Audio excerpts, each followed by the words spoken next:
HR issues can kill you. One complaint against your company can turn your world upside down. And you spend way too much time dealing with HR when you should be spending your time on making a profit. You should talk to Bambi. With Bambi, get access to your own dedicated US-based HR manager starting at just $99 per month. They get to know you and your business while providing HR expertise and the personal touch you need and want. They're available by phone, email, and real-time chat, so onboarding and terminations run smoothly. Team members reach peak performance, and your business stays compliant with changing HR regulations. And with Bambi's HR Autopilot, you'll automate important HR practices like setting policies, training, and feedback. HR managers can easily cost $80,000 a year, but Bambi starts at $99 per month. Schedule your free conversation today to see how much Bambi can take off your plate. Go to Bambi.com right now and type in Accelerate under podcast when you sign up. It'll really help the show. Spelled BAM, BEE.com. Bambi.com. Type in Accelerate. For the ones who get going when the going gets tough, and the ones who know we're tougher together. For the Pathfinders breaking new ground, Grainger offers supplies and solutions for every industry, as well as fast access to experts and 24/7 customer support. Because we know you have people depending on you, so you can always depend on us. Call, click Grainger.com, or just stop by. Grainger, for the ones who get it done.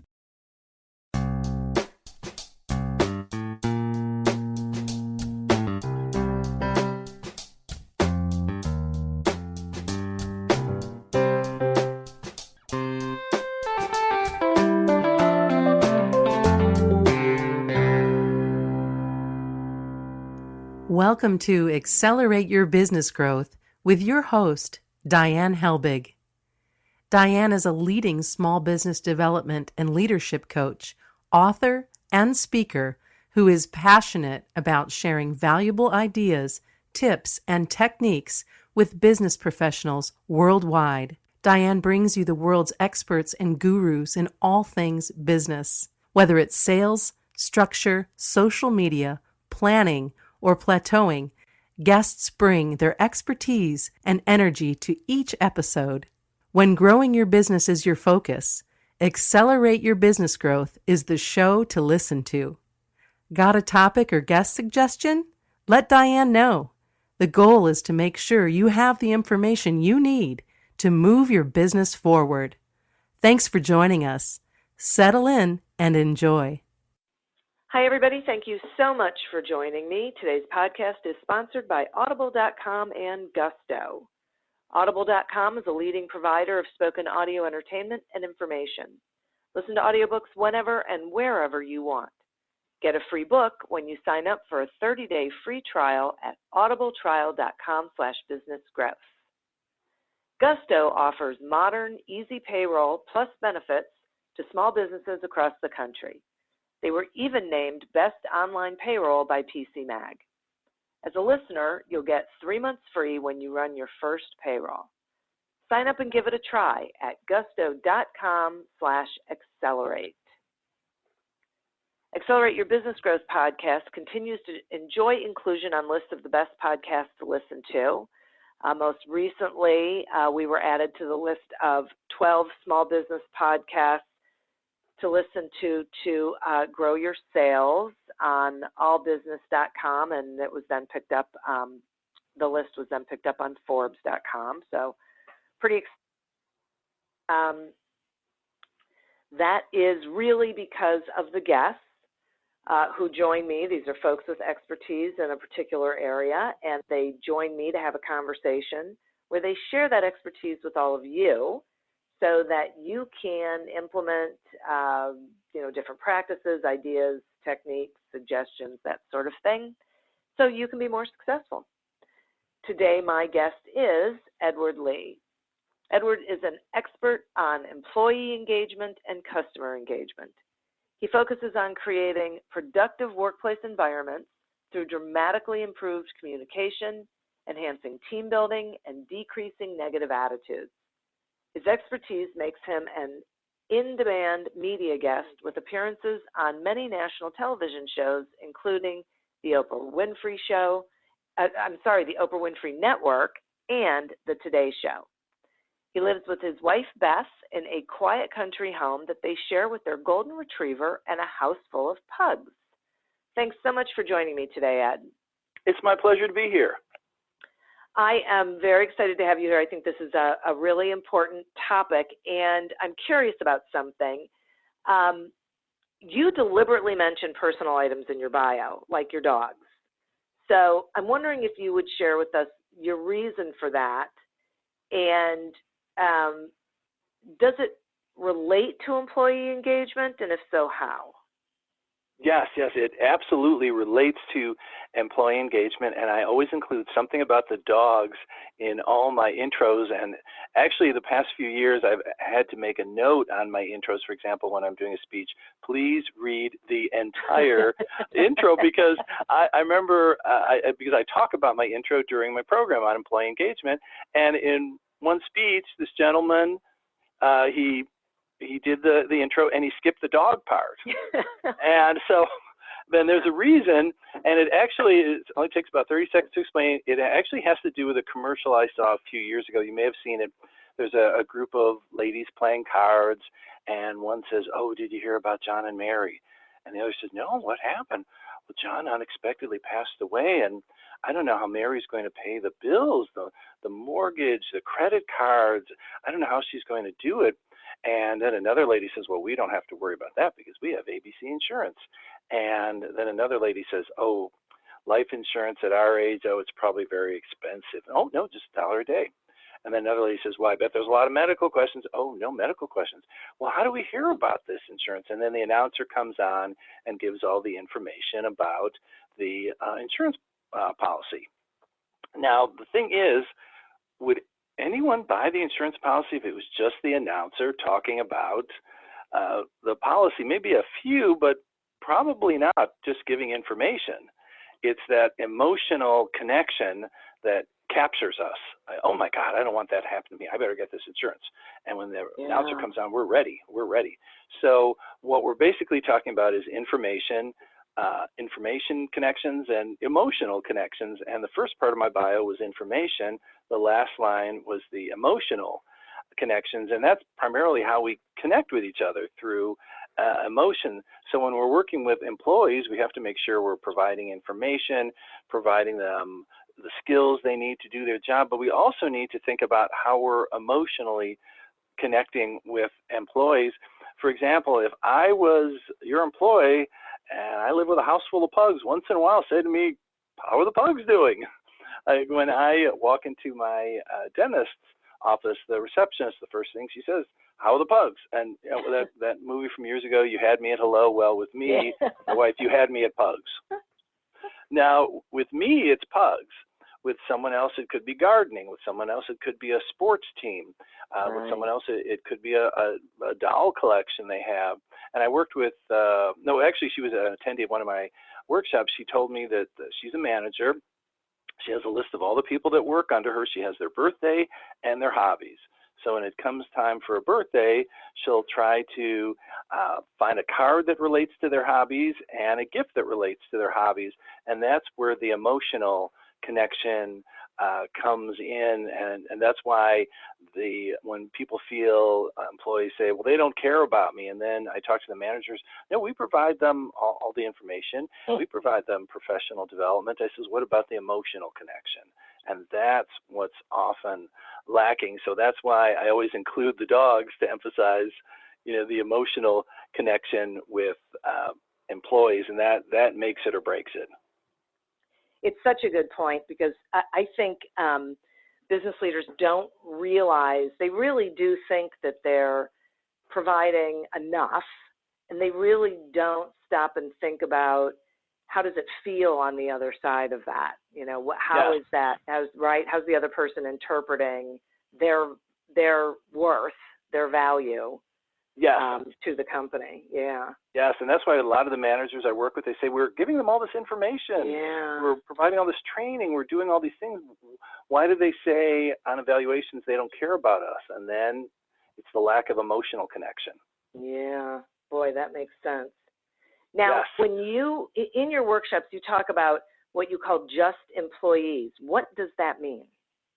Well, what that means is, as part of my work, I am a mystery customer, or if in healthcare, a mystery patient, where I'll make calls and I'll ask directions, or I'll ask about parking, or I'll ask about something I see on the website, just to get an idea of how I'm treated on the phone if I were a real customer or a real patient. And oftentimes I notice when I ask a question, people will describe their response like this. They'll say, "Oh, I'm not sure about that. I'm just, the secretary here, or I just work at the front desk, or I'm just a low-level manager, or I'm just a nurse here." So as soon as they use the word "just," that tells me exactly how they feel about themselves in the workplace. As soon as they use that word "just," it tells me there's a lack of connection. It tells me that they feel their presence doesn't mean anything, that they don't matter, they're easily replaceable. And one of the items that I use in my in-person programs is I hold up a jigsaw puzzle, and I tell people that when we're putting together a jigsaw puzzle, you need every single piece. If you don't have every single piece, the puzzle will never be complete. It will always be incomplete. And we need to remind employees that each one of them is like a piece of a jigsaw puzzle. We need every single one of you. Each one of you plays a valuable role. And I even give everybody a little piece of the jigsaw puzzle in the workshop to remind people that each one of your employees plays a valuable role. And it's important to emphasize to each employee, we're incomplete without you. And once you say that, and once people feel they have value, when I call up to ask directions, they're not going to say, "Oh, I'm just a secretary, I don't know." So if you want to remove the "just" from the conversation, you have to make them feel valuable, like they're not easily replaceable, that they are a significant part of the organization. Okay, and you have to mean it, right? Like, oh, absolutely. It has to be genuine. And there's also something else that I say. Now, I always tell people this is something that you say internally.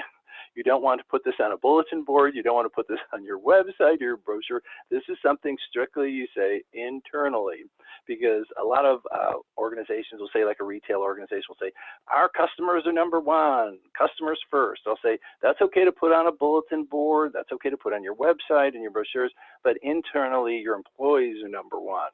Because if your employees are not happy, that will reflect on how they treat the customer or the consumer or the patient or whatever your end user is called. So internally, your employees are always number one.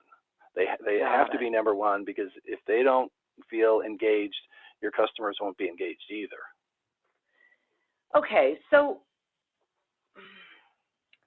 how can employees feel that sense of ownership in their work, where they don't feel like just employees, where they want to, I mean, it's not even going the extra mile, it's just feeling like they want to take care of the person who calls. They're connected. They're connected. Yeah. Yes. And this is and doing these programs for 20 plus years and studying this topic for many years.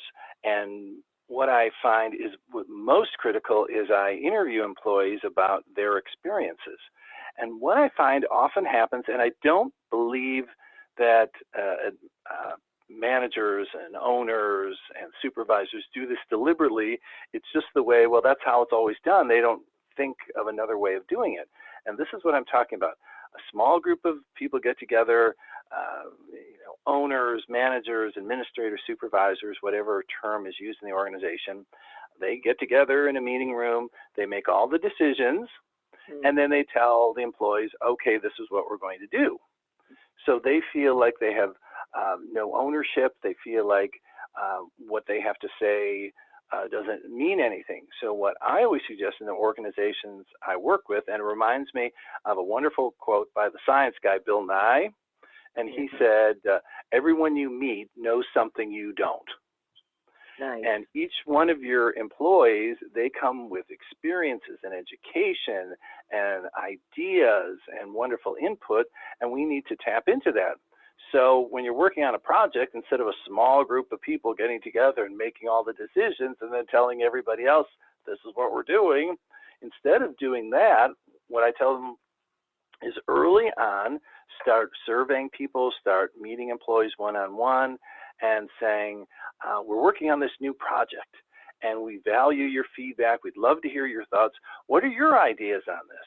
What are your ideas on that? Maybe some places even make it a contest. The best idea gets a $100 gift card or something like that.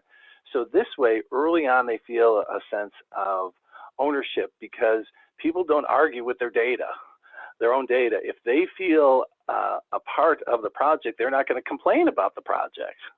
Like if I help build a cabinet, I'm not going to complain about the cabinet because I was the person who built it. Yeah. So they won't argue it because they feel a part of it. It's the same with trainings. If you're planning a big training on a certain topic, instead of a small group of people getting together and planning the training, tell the employees, oh, we're having this big training next month, and we'd love to get your feedback. First of all, we'd like to know what you hope to gain from the training, and also if there's something you could add to the training. And potentially, if an employee comes up with a great idea, him or her could be mentioned. And John Smith had this idea we thought was wonderful, and you put it on a PowerPoint slide.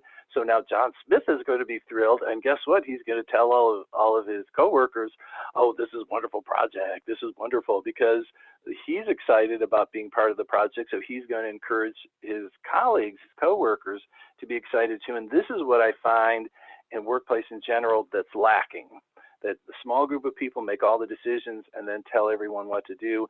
And that's why people don't feel engaged. That's why they feel they're just a secretary, just a manager. So it's just like what Bill Nye said. Everyone you meet knows something you don't, and every single employee knows something you don't, has skills that you don't have, has qualities that you don't have that you need to gather from them. So make them feel a part of it. Ask them early on their thoughts, and they will be a happy employee. That's so great. I love that, and it's very validating for me, because right now I'm working with a client where I'm trying to help them, embrace this whole concept of the way you get buy-in from people is you include them in the decision-making process. Oh, absolutely. Yeah. Yes, absolutely. You said something a minute ago about, you could even make it a contest and maybe whatever is the best idea, get some sort of prize. So it made me think about rewarding employees for outstanding work. A lot of companies struggle with that because they don't know how much is too little, so it'll be laughed at, and how much is too much, so it will be out of sync. So what are some guidelines on implementing that sort of a program? Yeah, the first and most critical item is you want something that they actually value.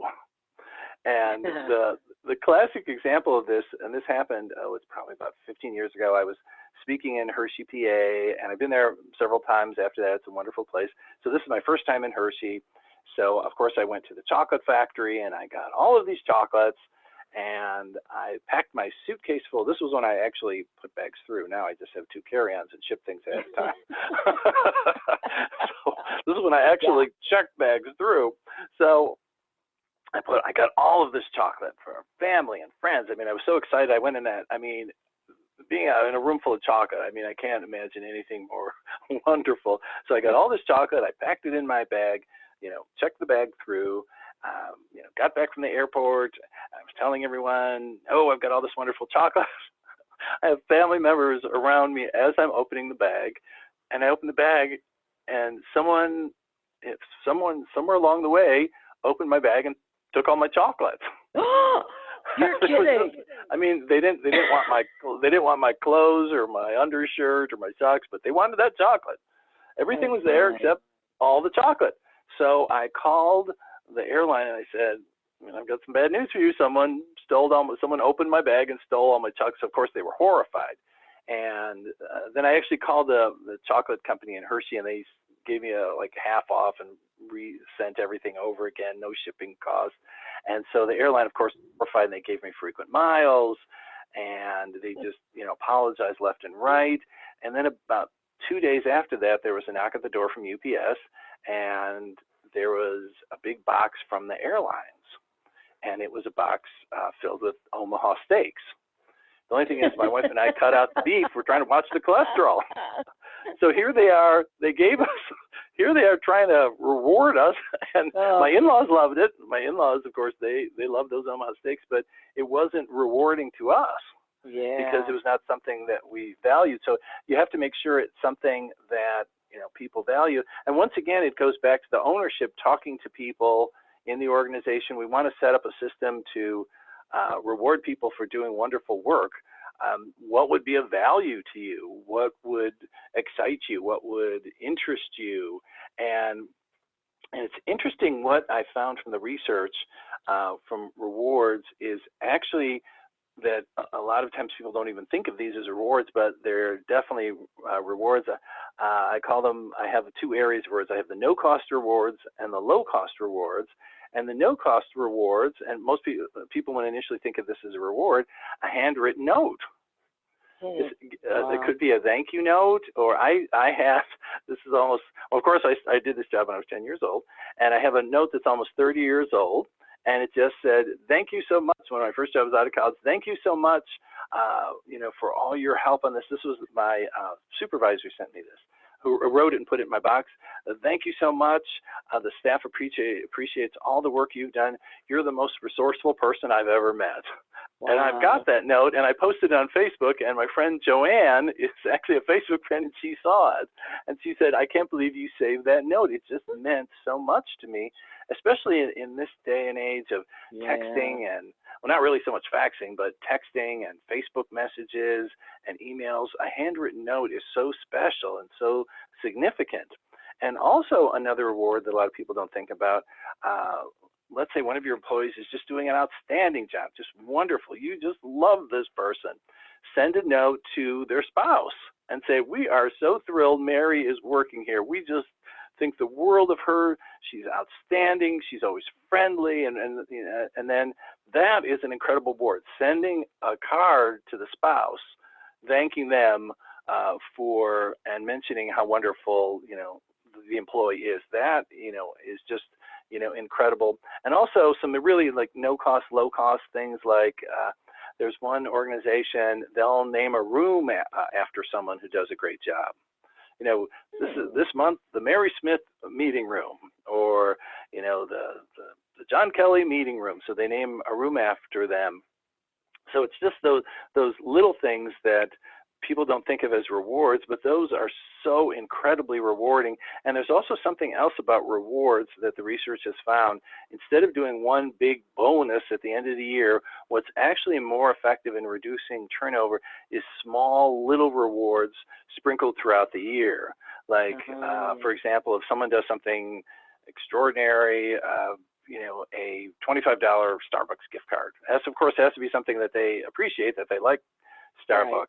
Or it could be the handwritten note, or it could be naming a room after them. Those little things throughout the year, as opposed to one big bonus, at the end of the year. Now, there are some rewards, of course, that, cost a little money.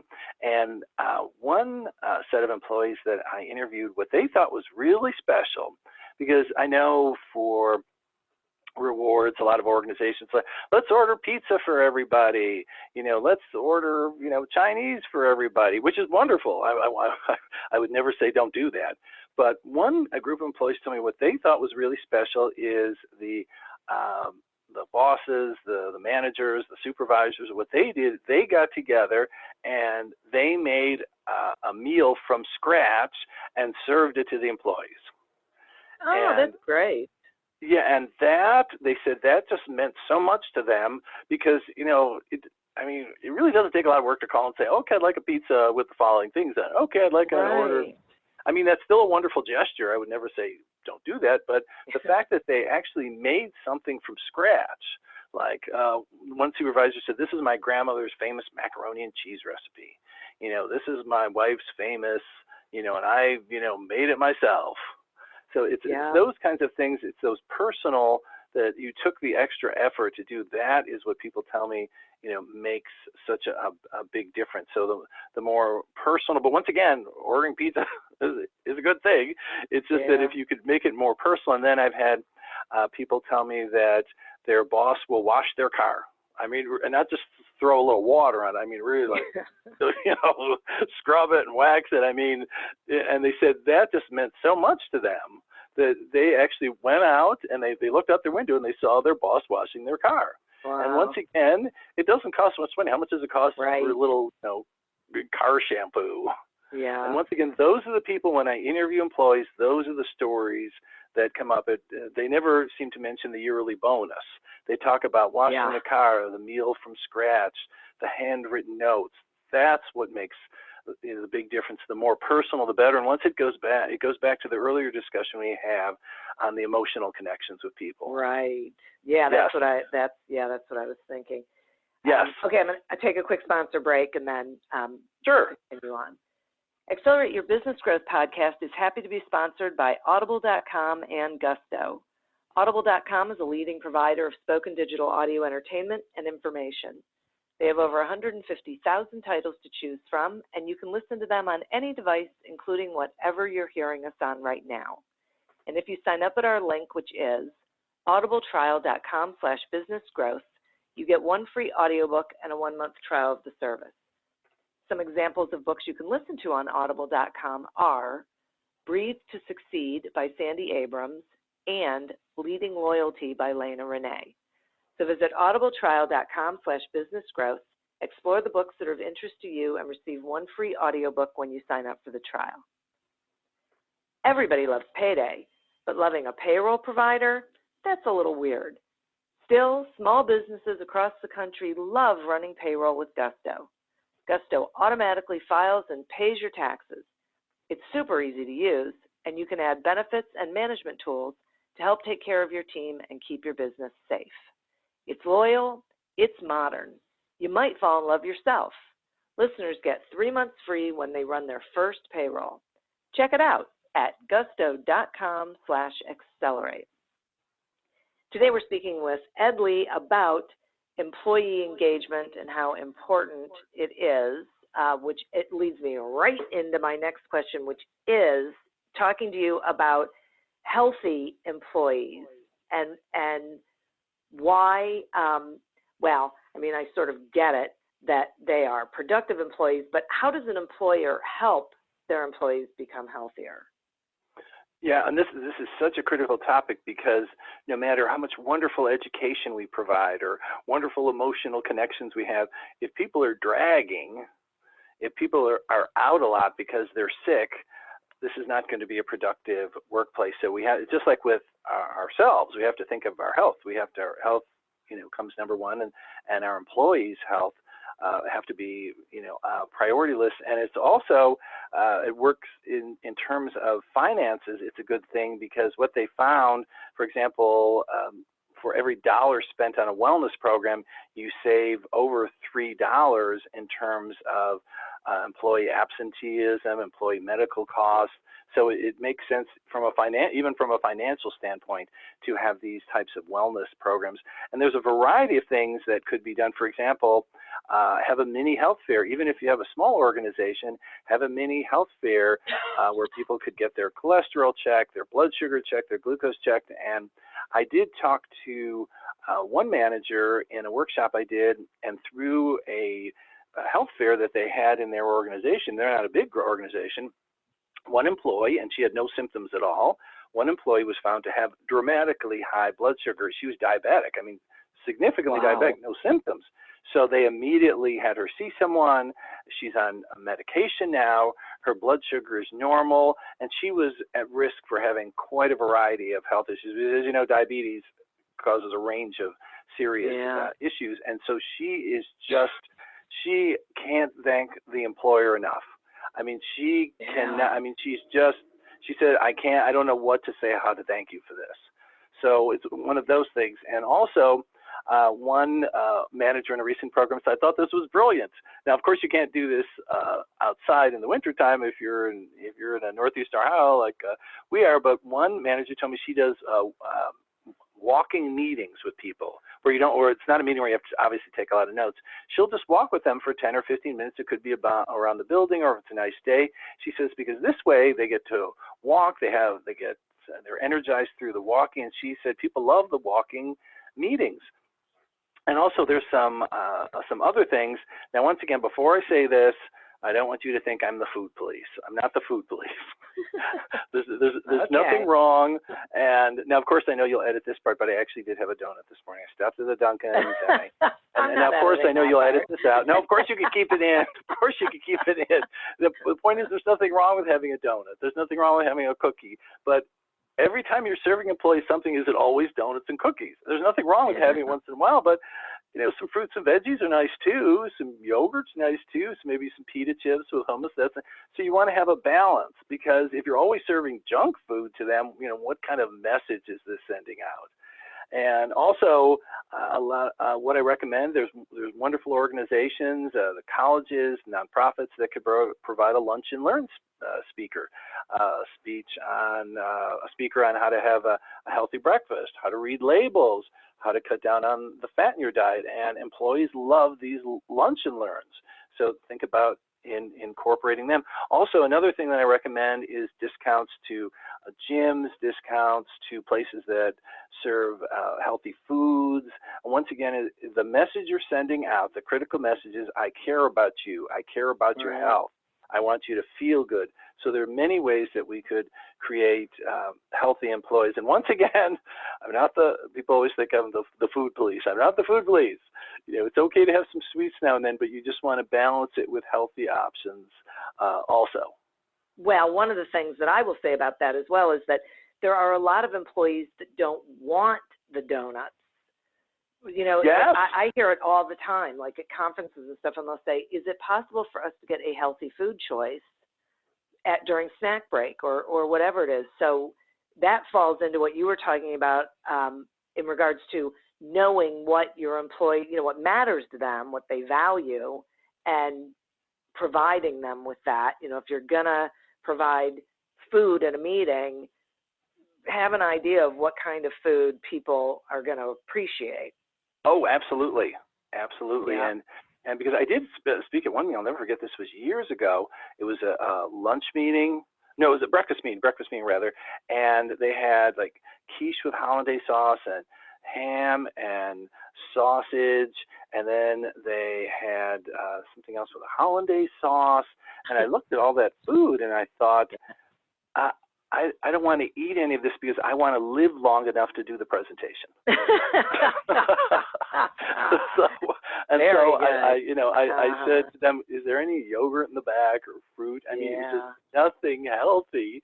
And it's okay to have some sausage and hollandaise sauce and quiche, but have some fresh fruit, have some yogurt, have just other options. And that's why it's so important. Once again, the survey, what kind of foods would you like? And so that's why and I do find most of the meetings I speak at, they'll always, for example, for breakfast they'll have the Danish and the scones, but they'll also have the fruit and the yogurt. So this way that's fine. You're meeting everybody's needs. You're having some healthy things and having some naughty things. It's okay to have some naughty things, like the donut I had today, which of course you're going to edit out of the file. Yes.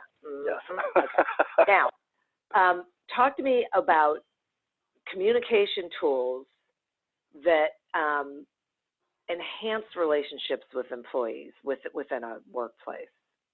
Oh, sure. And the one thing that this brings up, a lot of people think, well, as long as I'm nice to them, I'm nice to them. Well, I said, well, you could be nice, but there's still certain words, certain language we use that could cause problems in your relationship with employees. So, of course, being nice but using certain language, you may inadvertently turn them off, and they'll be unhappy. And one of the language issues when I talk to people about this is I always say the you versus I. For example, let's say an employee was due to have, the report was due Wednesday morning and it's Thursday and there's still no report. So instead of saying to them, you were supposed to have that report done on Wednesday, you needed to have that report done. And, basically what you're doing is you're pointing a finger at them. Yeah. So I said, instead of using you language, use I language. Tell them how you feel. Like, I'm concerned that the report wasn't done on Wednesday and we had previously discussed it. Let's talk about, what happened and how we could move up to speed on this. So what sounds better? You were supposed to have that report done on Wednesday versus I'm concerned it wasn't done. Let's talk about it. Yeah, well, definitely I'm concerned it wasn't done. Let's talk about it. Right, sure. And every time you use the word you, it's like you're pointing a finger at them, and people become extremely defensive. Yeah. And there's also some other things. There's one word that some people find surprising is be careful with the word why, because why, it's like pointing the finger. It's very accusatory. Why didn't you get that report done on Wednesday? Why didn't you do this? Why didn't you call me? Why didn't you tell me the customer's on hold? Why didn't you do?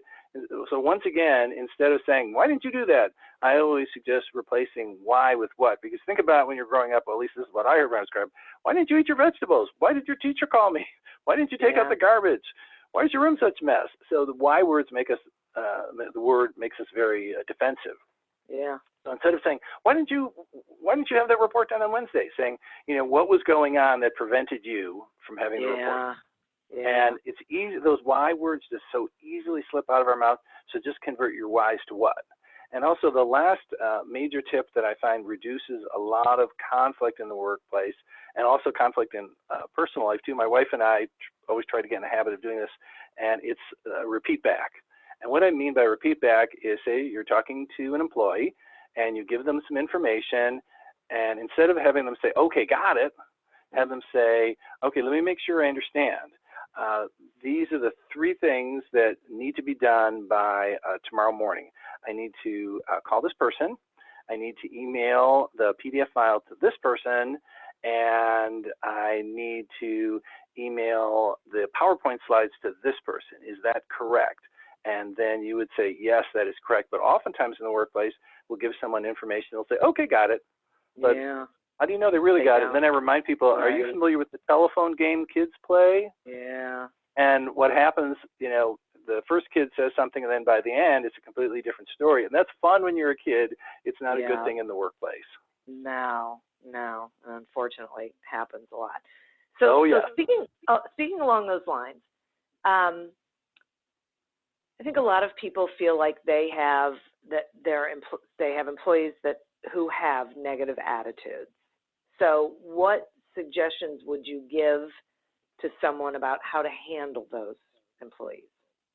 Yeah, the one thing when the negative attitude topic, when that comes up, the first thing I tell people, I said, before you even have the discussion of dealing with these negative people, what's the reason they're having these negative attitudes? Is it something that's going on in the workplace? Is it something that you're doing in the workplace that's creating these people with negative attitudes? Because some people are just grumpy. They're not happy anywhere.